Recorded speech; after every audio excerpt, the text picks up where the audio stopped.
Surely this is a gift from the gods. Yeah, you're welcome. You sound kind of jealous.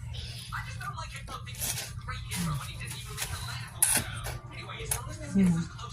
That's why we need to hear local programs like the local science for kids. Delete it! What the heck is going on? How can that be possible? Because that machine gave us magic.